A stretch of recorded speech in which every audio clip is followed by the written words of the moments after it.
Hello दोस्तों, स्वागत है आपका एसएससी इंस्टीट्यूट्स में। Central board of secondary education ने वेरियस पोस्ट पे रिक्रूटमेंट निकाल दी है, जिसमें group A, group B, group C की पोस्ट हैं।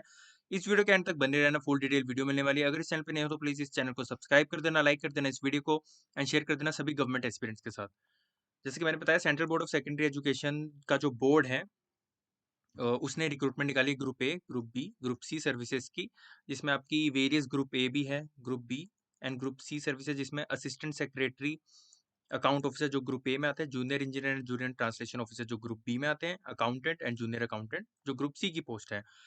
अगर हम इसकी मैक्सिमम एज, एजुकेशन क्वालिफिकेशन की बात करें तो वो डिटेल में अभी आगे बात करते हैं। टोटल अगर हम पोस्ट की बात करें तो टोटल 118 पोस्ट पे जो है वैकेंसीज आई हैं।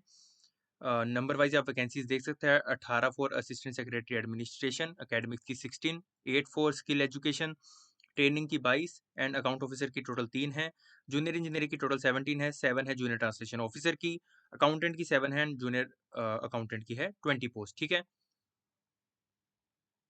अब अगर हम बात करें इसकी इंपॉर्टेंट डेट्स की, तो 12 तारीख को इसके फॉर्म निकल चुके हैं, 11 इसकी लास्ट डेट है। टोटल आपके पास एक महीना है। लास्ट डेट का वेट बिल्कुल मत करना, क्योंकि लास्ट डेट के आसपास जो वेबसाइट है वो थोड़ी हैवी हो जाती है।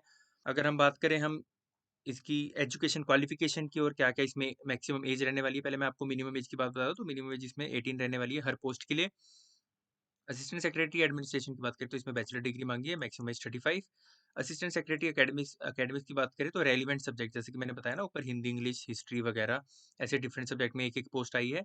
तो रेलिवेंट सब्जेक्ट में आपकी एजुकेशन पोस्ट ग्रेजुएशन डिग्री होनी चाहिए, साथ-साथ आपका बीएड होना चाहिए, या एनईटी, एसएलईटी हो सकता है, और इक्विवेलेंट और डॉक्टरेट डिग्री। ठीक है? तो ये एसेंशियल क्वालिफिकेशन में तो ये होनी ज़रूरी है। ठीक है? डिज़ायरेबल आप इग्नोर मार सकते हैं। सिमिलरली स्किल एजुकेशन में आपकी पोस्ट ग्रेजुएशन डिग्री मांगी है from any discipline. Assistant secretary training में भी सिमिलर, जैसा आपका एकेडमिक्स वाली एजुकेशन क्वालिफिकेशन थी, वही मांगी है, post graduation degree, then BEd, then doctorate degree. ठीक है? इसमें आपकी मैक्सिमम एज 30 है। अकाउंट ऑफिसर की अगर हम बात करें तो इसमें एसेंशियल जो है वो है आपकी bachelors degree in economics, finance, business studies, cost accounting, क्योंकि ये अकाउंट ऑफिसर है तो उसी से रिलेटेड होगी। या आपकी पोस्ट ग्रेजुएशन भी हो सकती है, या आपने एमबीए किया हो फाइनेंस में, या चार्टर्ड अकाउंटेंट। ठीक है? मैक्सिमम एज अकाउंट ऑफिसर की 35 है। ये थे आपके ग्रुप ए तक की सर्विसेज। अब हम बात करते हैं ग्रुप बी की, तो इसमें जूनियर इंजीनियर है। इसमें देखिए सिर्फ सिविल इंजीनियरिंग वाले अप्लाई कर सकते हैं। बीई बीटेक अगर आपने सिविल इंजीनियरिंग से की है तो आप जूनियर इंजीनियरिंग के लिए अप्लाई कर सकते हैं। लेवल 6 की जॉब होने वाली है। मैक्सिमम एज लिमिट इसमें 32 है। जूनियर ट्रांसलेशन ऑफिसर की अगर हम बात करें तो इसमें सिर्फ मास्टर डिग्री मांगी गई है। हिंदी में हो सकती है, इंग्लिश में। लेकिन अगर हिंदी में मास्टर डिग्री है तो आपका English as one of the elective subject होना चाहिए। लेकिन अगर आपका इंग्लिश में मास्टर डिग्री है तो आपका Hindi as one of the elective subject हो सकता है। ठीक है? साथ में इसमें मैक्सिमम एज आपकी 30 मांगी गई है। अकाउंटेंट की बात करें तो बैचलर डिग्री मांगी गई है economics, finance, business studies, cost accounting में। साथ ही साथ इसमें 35 वर्ड पर मिनट की इंग्लिश, या 30 वर्ड पर मिनट की हिंदी कंप्यूटर स्किल्स भी आपको होनी चाहिए, टाइपिंग स्पीड। ठीक है? मैक्सिमम एज इसमें 30 है। ग्रुप सी की ये जॉब है। पे लेवल इसमें आपका 4 होने वाला है। जूनियर अकाउंटेंट की बात करें तो इसमें पे लेवल आपका 2 होने वाला है। जूनियर ग्रुप सी की ये जॉब है। 12th क्लास के जो कॉमर्स बच्चे, जिन्होंने 12th क्लास में कॉमर्स लिया था, वही बच्चे इसे अप्लाई कर सकते हैं। 35 वर्ड पर मिनट की इसमें भी इंग्लिश में टाइपिंग स्पीड मांगी है, और 30 वर्ड पर मिनट की हिंदी में। ये आपका स्किल टेस्ट भी आपका होगा। ठीक है? 27 साल इसमें मैक्सिमम एज बताई गई है। ठीक है? एज की अगर बात करें तो मैक्सिमम एज मैंने आपको अभी यहाँ पे ऊपर बताया था, जैसे हर पोस्ट के लिए डिफरेंट है, जो कि 27 से 35 तक वेरी करती है। लेकिन मिनिमम एज, जैसे कि मैंने आपको बताया, आपकी 18 ईयर है। ठीक है? साथ-साथ आपको इसमें एज रिलैक्सेशन भी दिया गया है। 5 इयर्स फॉर एससी/एसटी, ओबीसी के लिए 3 years, 10 years for person with benchmark disability unreserved and 13 years for OBC. पीडब्ल्यूबीडी एससी/एसटी के लिए 15 इयर्स। ठीक है? साथ-साथ आप और भी कैटेगरी जिससे भी आप बिलॉन्ग कर सकते हैं, आप देख सकते हैं।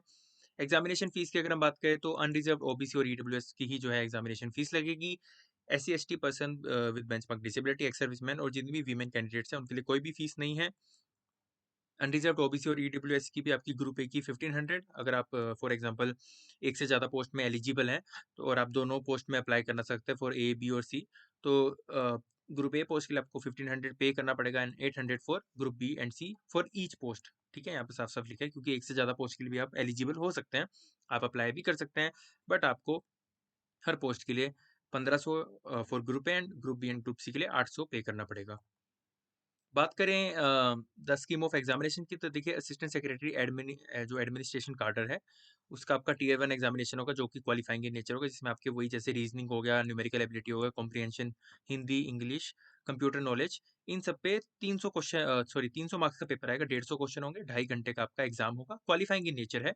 टियर 2 एग्जामिनेशन आपका टोटल डिस्क्रिप्टिव होगा, पेन एंड पेपर, एंड ऊपर वाले भी आपका कंप्यूटर बेस्ड नहीं होगा, ओएमआर बेस्ड होगा, ठीक है।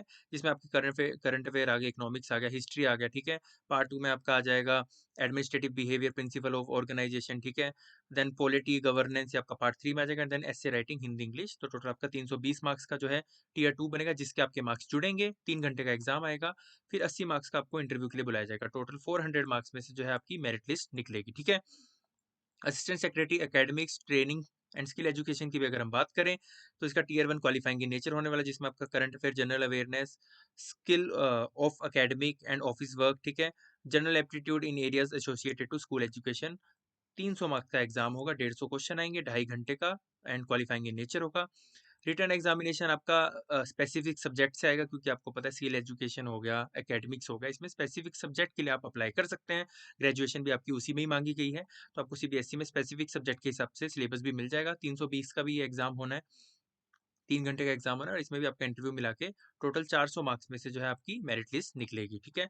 अकाउंट ऑफिसर जो कि ग्रुप ए ऑफिसर है, इसकी भी अगर हम बात करें, तो इसमें भी टोटल आपके जो है 6 पार्ट्स आने वाले हैं, जिसमें जनरल अवेयरनेस हो गया, आपका रीजनिंग हो गया, न्यूमेरिकल एबिलिटी हो गया, हिंदी कॉम्प्रिहेंशन हो गया, इंग्लिश कॉम्प्रिहेंशन हो गया, बेसिक नॉलेज ऑफ कंप्यूटर, ठीक है। टोटल 300 मार्क्स, 150 क्वेश्चन, 2.5 घंटे, ये भी आपका क्वालिफाइंग इन नेचर होने वाला है। टियर 2 एग्जामिनेशन आपका जो है टोटल डिस्क्रिप्टिव होगा, मतलब पेन एंड पेपर, जिसमें आपका कॉमर्स और इकोनॉमिक्स बैकग्राउंड से 160 मार्क्स का एग्जाम आएगा। पार्ट 2 में आपके current affair, general awareness, history, culture, geography, ठीक है, 80 मार्क्स।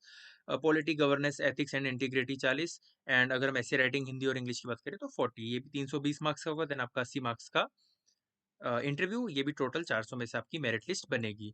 अब जितनी भी जो बाकी पोस्ट है, उनका सिंगल एक एग्जाम होगा, एंड जो ग्रुप सी है उसमें आपका स्किल टेस्ट होगा साथ साथ, और कुछ नहीं। तो आपका एक ही एग्जाम पे जो है आपकी मेरिट लिस्ट बनेगी। जैसे जूनियर इंजीनियर हो गया, जिसमें आपके टोटल 10 पार्ट्स आ रहे हैं, जिसमें पहले तो वही रीजनिंग, मैथ्स हो गया आपका, ठीक है। इंग्लिश लैंग्वेज हो गया, ठीक है। हिंदी लैंग्वेज कॉम्पिटेंसी टेस्ट, जिसमें हिंदी इंग्लिश आपके दोनों की नॉलेज चेक की जाएगी। कंप्यूटर ऑपरेशन हो गया, ठीक है। साथ साथ क्योंकि ये सिविल से है, तो इसमें बिल्डिंग मटेरियल उनका सिलेबस आएगा, कंक्रीट एंड स्ट्रक्चर, ठीक है। कंस्ट्रक्शन प्रैक्टिस, ठीक है। आपका जियो technical engineering and foundation engineering हो गया, ठीक है। साथ साथ आपका सर्वेइंग एंड जियोलॉजी सर्वेइंग, ठीक है। टोटल ये भी आपका 300 मार्क्स का होगा, लेकिन इसमें जो आपकी मेरिट लिस्ट बनेगी वो 300 में से ही बनेगी, ठीक है। एंड ये एग्जाम भी आपका 2.5 घंटे का होगा, ठीक है। इसके बाद आपका कोई एग्जाम नहीं होगा, सीधा आपकी सिलेक्शन हो जाएगी अगर आप क्वालिफाई कर लेते हैं। जूनियर ट्रांसलेशन ऑफिसर की अगर हम बात करें, ओएमआर बेस्ड इसका एग्जाम होगा। इसका भी एक एग्जाम होना है, जिसमें आपका 300 मार्क्स का होगा, 2.5 घंटे का आपका एग्जाम होना है। मैथमेटिकल एबिलिटी एंड रीजनिंग आएगी, करंट अफेयर आएंगे आपका जिसमें, एंड इसमें history of Hindi and English literature, ठीक है। तो इसमें थोड़ा डिफरेंट है सिलेबस, आप एक बार देख सकते हैं पोस्ट करके। साथ साथ अगर हम अकाउंटेंट की बात करें, जो कि आपकी ग्रुप सी की पोस्ट है, तो इसमें आपका देखिए एग्जाम तो एक ही होना है, ओएमआर बेस्ड, ठीक है। सिमिलरली आपका जूनियर अकाउंटेंट का भी एक ही एग्जाम होना है, लेकिन साथ साथ इसमें आपका एक स्किल टेस्ट भी होगा, ठीक है। तो आप यहाँ पे देख सकते हैं, यहाँ पे स्किल टेस्ट लिखा है for accountant and junior accountant, ठीक है। साथ ही साथ अगर हम expected level of knowledge and conducted examination की बात करें, तो ये तो मैंने ऊपर आपको बता दी इन्होंने कि ग्रेजुएशन लेवल तक का ही, अगर फॉर एग्जांपल आप असिस्टेंट सेक्रेटरी एडमिनिस्ट्रेशन ग्रुप का ग्रुप ए के लिए फॉर्म भर रहे हैं, तो ग्रेजुएशन लेवल तक की जो आपको नॉलेज होनी चाहिए, मतलब उतने लेवल तक के जो भी आपका है, ये जितना भी आपका सिलेबस आएगा, तो उस लेवल से आपकी जनरल नॉलेज, जनरल अवेयरनेस आपको होनी चाहिए, ठीक है। सिमिलरली जो ग्रुप सी के लिए अप्लाई कर रहा है, तो सीनियर सेकेंडरी मतलब 12th लेवल तक की जो है आपको नॉलेज, ये आपके आपसे एक्सपेक्ट कर रहा है। ये एक्चुअली मैक्सिमम चीज़ें इन्होंने इंटरव्यू के लिए भी बताई है, क्योंकि इंटरव्यू में भी आपसे जो नॉलेज एक्सपेक्ट करते हैं, वो चाहते हैं कि कोई ग्रेजुएशन से है, तो ग्रेजुएशन तक की उन्हें होनी चाहिए, अपने बैकग्राउंड की नॉलेज होनी चाहिए, ठीक है। सिटी ऑफ एग्जामिनेशन की अगर हम बात करें, तो यहाँ पे मेन मेन सिटीज़ ही रखी गई है। फॉर एग्जांपल आंध्र प्रदेश में, ठीक है, गुवाहाटी में, सॉरी गुवाहाटी सिटी होगी जो कि असम में है। देन बिहार में पटना, ठीक है। चंडीगढ़ तो आपका चंडीगढ़ ही होगा, दिल्ली। देन कर्नाटका में आपका बेंगलुरु। तो मेन में जो आपकी जो कैपिटल सिटीज़ हैं, वही इन्होंने यहाँ पे रखी है, ठीक है। जैसे उत्तराखंड में आपका देहरादून हो गया, उत्तर प्रदेश में आपका प्रयागराज हो गया, तमिलनाडु में आपका चेन्नई हो गया, ठीक है। एंड अगर हम इसकी नेगेटिव मार्किंग की बात करें, तो जैसे हर क्वेश्चन आपका 2 मार्क्स का है, 0.5 इसमें आपकी नेगेटिव मार्किंग होने वाली है, मतलब 1/4 आपकी इसमें नेगेटिव मार्किंग आपको देखने को मिलेगी, ठीक है? तो ये था कुछ सीबीएसई की जो वेरियस पोस्ट थी, चाहे वो ग्रुप ए हो, बी हो, सी हो, उसके बारे में बेसिक नॉलेज। अगर आपको कोई और डाउट है तो आप कमेंट सेक्शन में पूछ सकते हैं। अगर आप इस वीडियो के इस पार्ट तक बने हुए हैं तो प्लीज़ इस वीडियो को लाइक कर देना, सब्सक्राइब कर देना, इस चैनल को शेयर कर देना सभी गवर्नमेंट एस्पिरेंट्स के साथ। Thank you so much.